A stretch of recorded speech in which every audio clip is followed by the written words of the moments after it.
नमस्कार बंधुरा Swapna unique kitchen থেকে সবাইকে স্বাগত জানাই। আজকের আমি কচুরলতি রসুন পেঁয়াজ দিয়ে ভাজা বানিয়েছি। তো এই ভাজা কিভাবে করেছি সেটা আপনাদের সঙ্গে শেয়ার করব।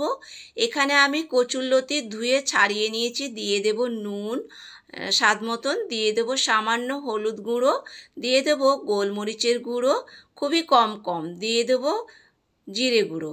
এই সব মশলা দিয়ে কচুরলতিগুলো আমি এইভাবে মেখে নেব। তো বন্ধুরা পুরো ভিডিওটা দেখার অনুরোধ রাখলাম। আর এখানে মেখে 10 মিনিটের জন্য ঢেকে রেস্টে রেখেছিলাম। 10 মিনিট পর দেখাচ্ছি লতিগুলো কতটা নরম হয়ে গেছে।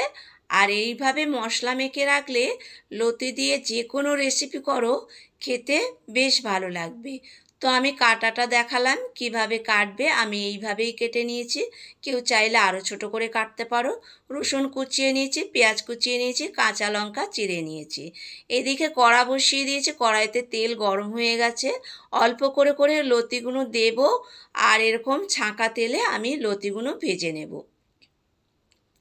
তো লতি একসঙ্গে ভাজা যাবে না, বেশি যদি একসঙ্গে ভাজতে যাই তাহলে লতিগুলো গলে যেতে পারে। তো এইভাবে ভেজে নিতে হবে। আর এখানে তেলের মধ্যে ফোড়ন দিলাম কালো জিরে শুকনো লঙ্কা দিয়ে একটু নেড়ে নিয়ে রসুন ফোড়ন দিলাম, রসুনটাও একটু নেড়ে নিতে হবে। নিয়ে দিয়ে দিলাম পেঁয়াজ কোচানো, দিয়ে এখানে কাঁচা লঙ্কা দিয়ে দিলাম। দিয়ে এই রসুন পেঁয়াজ কাঁচা লঙ্কা একটু লাল করে ভেজে নিতে হবে, খুব লাল করে ভাজবো না। আর এরকম ভাজাটা থাকবে, আমি দেখিয়ে দিলাম। তো একটু নেড়ে নিতে হবে। এখানে সামান্য হলুদ গুঁড়ো দিয়ে দেবো লঙ্কা গুঁড়ো আর দিয়ে দেবো জিরে গুঁড়ো খুবই কম ছোট্ট চামচের হাফ চামচ করে দিয়ে দিলাম।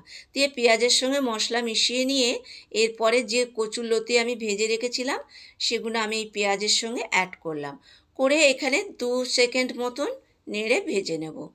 এটা নেড়ে চেড়ে ভালো করে ভেজে নিতে হবে, একটু আঁচ কমিয়ে ভেজে নিতে হবে।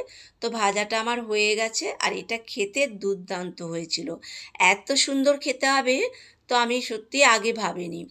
তো বন্ধুরা ভিডিওটা যদি ভালো লাগে লাইক কমেন্ট শেয়ার করার অনুরোধ রাখলাম।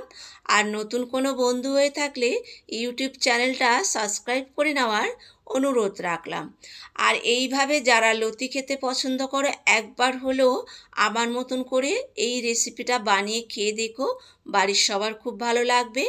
আর আমি এখানে কাঁচা পেঁয়াজ কেটে নিলাম, কাঁচা পেঁয়াজ লতি আর ডাল আর ভাতের সঙ্গে আর কিছু লাগবে না, এই দিয়ে 2 থালা ভাত খাওয়া হয়ে যাবে। তবে শুধু ভাত না, রুটি দিয়েও এই লতি খেতে ভীষণ ভালো লাগবে। এগুলো খুবই সামান্য জিনিস, তবে একটু স্বাদ করে বানালে সত্যিই খেতে খুব ভালো লাগে। তবে এই বানানো জিনিস বাইরে পয়সা দিয়ে কিনতে পাওয়া যাবে না।